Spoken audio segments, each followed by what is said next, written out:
सहकार क्षेत्रासाठी अनेक महत्त्वाच्या उपक्रमांचं उद्घाटन आणि पायाभरणी पंतप्रधान नरेंद्र मोदी यांच्या हस्ते आज नवी दिल्लीत भारत मंडपम इथं होणार आहे।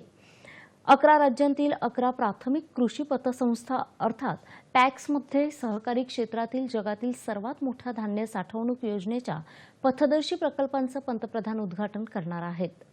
या उपक्रमाअंतर्गत गोदामं आणि इतर कृषी पायाभूत सुविधांच्या बांधकामासाठी देशभरात अतिरिक्त 500 पॅक्सची पायाभरणीही पंतप्रधान करणार आहेत। कृषी पायाभूत सुविधा निधी, कृषी विपणन पायाभूत सुविधा अशा विविध विद्यमान योजना एकत्रित करून हा उपक्रम राबवला जात आहे।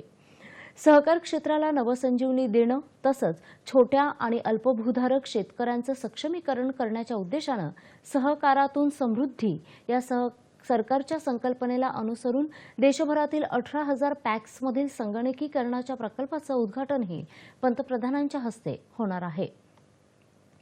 या प्रकल्पाला 2,500 कोटी रुपयांपेक्षा अधिक खर्चासह मंजुरी मिळाली आहे। याचा लाभ कोट्यवधी छोट्या आणि अल्पभूधारक शेतकऱ्यांना होईल। नाबार्डनं या प्रकल्पासाठी राष्ट्रीय स्तरावर सॉफ्टवेअर विकसित केलं आहे। हे सॉफ्टवेअर देशभरातील पॅक्सच्या विविध गरजा पूर्ण करेल। या सॉफ्टवेअरवर 18,000 पॅक्सची नोंदणी पूर्ण झाली आहे। हा प्रकल्पाच्या अंमलबजावणीतील एक महत्त्वाचा टप्पा आहे।